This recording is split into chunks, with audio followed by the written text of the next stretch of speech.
नमस्कार बंधुगण, आज हूँ 17 तारीख अगस्ट मास 2025 मसीहा रविवार दिन। आमे जानिबा 12टी राशि राशिफल विषय रे।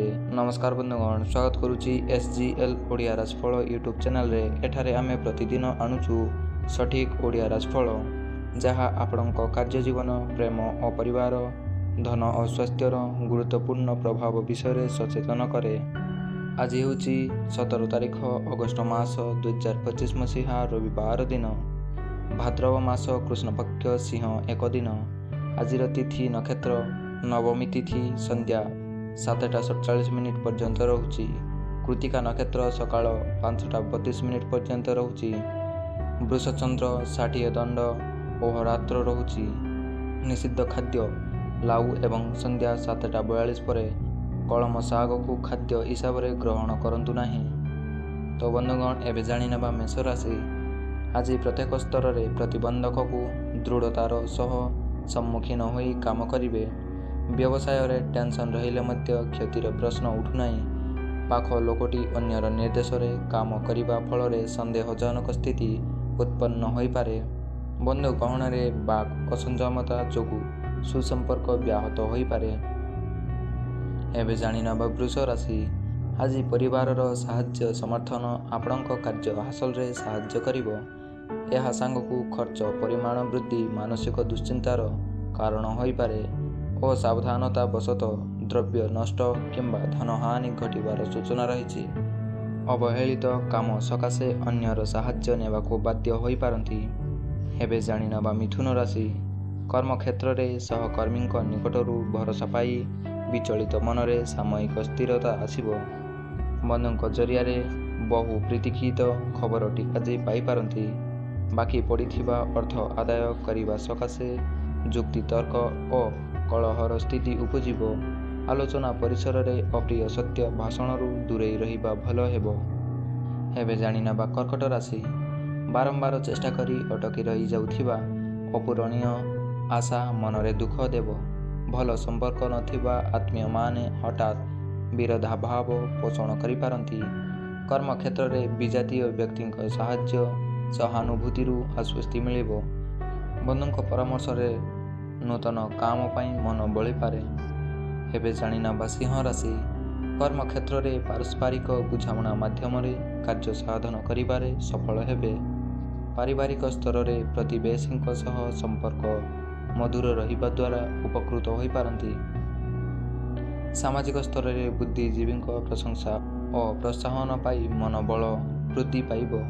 अवहेलारू प्राप्य धन रे बाधा सृष्टि होई पारे। एबे जानिनेबा कन्या राशि। पारिवारिक क्षेत्र रे मन मुताबक काम न हेबा जोगु क्षुब्ध होई पारंती। कर्म क्षेत्र रे सहकर्मी मानक द्वारा सहजरे काम हासिल हेबा कष्टकर हेबो। संदेह और भूल बुझामणा हेतु व्यवसाय क्षेत्र रे समस्या बढ़ी पारे। सरकारी क्षेत्ररू लाभर आशा सत्यर परिणत हेबारू खुशी अनुभव करिवे। एबे जानिनेबा तुला राशि। स्वास्थ्य समस्या रे सुधार सांगकु परिवार और कर्म क्षेत्रर स्थिति भल रहिबो। आनुष्ठानिक क्षेत्र रे साहित्य संगीत सांबादिकता क्षेत्र रे प्रशंसित हेबे। आकस्मिक भावे अन्य द्वारा प्रेरित होई दूर स्थान को यात्रा करने को पड़ी पारे। साधारण कथारे तर्क वितर्क जनित स्त्री सह मनोमालिन्यर आशंका रही। एवं जानिनेबा बिछा राशि। नूतन स्थान परिदर्शनर सुजोग सांग को बंधु मिलन जनित आनंद अनुभव करि पारंती। स्वास्थ्यगत समस्या समाधान जोगु मानसिक स्तर रे परिवर्तन अनुभव करिवे। अवहेलारू अटकी थिबा काम सकाशे अभियोग आसिपारे। अन्य मानक परामर्श नहीं कार्य कले विशेष भाव रे उपकृत हेबे।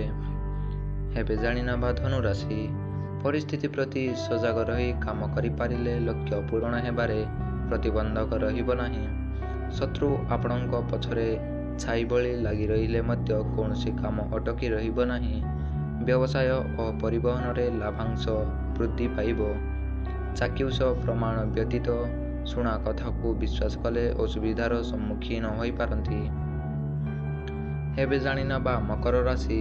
साधारण कथा को केंद्र करी परिवार रे संदेह और भूल बुझामणा हेतु समस्या बढ़ी पारे। ବ୍ୟବସାୟରେ ସଫଳତା ହାସଲ କଲେ ମଧ୍ୟ ଋଣ ପରିଶୋଧ କରିପାରିବେ ନାହିଁ। ସ୍ୱାସ୍ଥ୍ୟରେ ଉନ୍ନତି କାରଣରୁ ସାମୟିକ ମାନସିକ ଶାନ୍ତି ମିଳିବ। ମାନସିକ ଦ୍ୱନ୍ଦ୍ୱ ଲାଗି ରହିଥିବାରୁ ଅନ୍ୟମାନଙ୍କୁ ସନ୍ଦେହ ଚକ୍ଷୁରେ ଦେଖିପାରନ୍ତି। ଏବେ ଜାଣିନେବା କୁମ୍ଭ ରାଶି। ଅଧିକାଂଶ ସମୟ ସ୍ନାୟବିକ ଦୁର୍ବଳତା ଅନୁଭବ କରିବା କାରଣରୁ କାର୍ଯ୍ୟଦକ୍ଷତା କମିଯିବ। ପାରିବାରିକ ସମସ୍ୟାର ସରଳ ସମାଧାନ କ୍ଷେତ୍ରରେ ବନ୍ଧୁ ସାହାଯ୍ୟ କରିବେ। ଯାତ୍ରା, ବାଣିଜ୍ୟ, ବ୍ୟବସାୟ ଏବଂ ପ୍ରତିଦ୍ୱନ୍ଦ୍ୱିତା କ୍ଷେତ୍ରରେ ଅବଶ୍ୟ ସଫଳତା ମିଳିବ। ସାଂସ୍କୃତିକ କାର୍ଯ୍ୟକ୍ରମରେ ଯୋଗଦେଇ ସାମାଜିକ ସ୍ତରରେ ପ୍ରଶଂସିତ ହୋଇପାରନ୍ତି। ଏବେ ଜାଣିନେବା ଶେଷ ରାଶି ମୀନ ରାଶି। ସ୍ଥଗିତ କାର୍ଯ୍ୟ ସମ୍ପୂର୍ଣ୍ଣ କରିବାରେ ଅଫିସିଆଲ କାମରେ ଟେନସନ୍ ବଢ଼ିପାରେ। ଆପଣଙ୍କ ପ୍ରତି ମିତ୍ରମାନେ ଈର୍ଷାପରାୟଣ ହୋଇପାରନ୍ତି। ଭଲ ସମ୍ପର୍କ ନଥିବା ବ୍ୟକ୍ତିମାନଙ୍କ ଦ୍ୱାରା ସାମାଜିକ ସ୍ତରରେ ମିଥ୍ୟା ଗୁଜବ ମନକୁ ଆତଙ୍କିତ କରିପାରେ। କଚେରୀ, ମାମଲା କିମ୍ବା ବିବାଦୀୟ ଘଟଣାରେ ବିଜୟୀ ହେବାର ଆଶା ରହିଛି। ତ ବନ୍ଧୁଗଣ, ଏହି ଥିଲା ଆଜିର 12ଟି ରାଶିର ରାଶିଫଳ। ଆଜିର ରାଶିଫଳରେ କେଉଁ ସନ୍ଦେଶ ଆପଣଙ୍କ ସହିତ ମିଳିଲା କମେଣ୍ଟ କରି ଆମକୁ ଜଣାନ୍ତୁ। ପ୍ରତିଦିନର ସଠିକ୍ ଓଡ଼ିଆ ରାଶିଫଳ ପାଇବାକୁ ଚ୍ୟାନେଲକୁ ସବସ୍କ୍ରାଇବ୍ କରନ୍ତୁ ଏବଂ ବେଲ୍ ଆଇକନକୁ ପ୍ରେସ୍ କରନ୍ତୁ। ଆଗାମୀ ରାଶିଫଳରେ ପୁଣି ମିଶିବା। ସେ ପର୍ଯ୍ୟନ୍ତ ସକାରାତ୍ମକ ରୁହନ୍ତୁ ଓ ଭାଗ୍ୟ ସହିତ ଆଗକୁ ବଢ଼ନ୍ତୁ।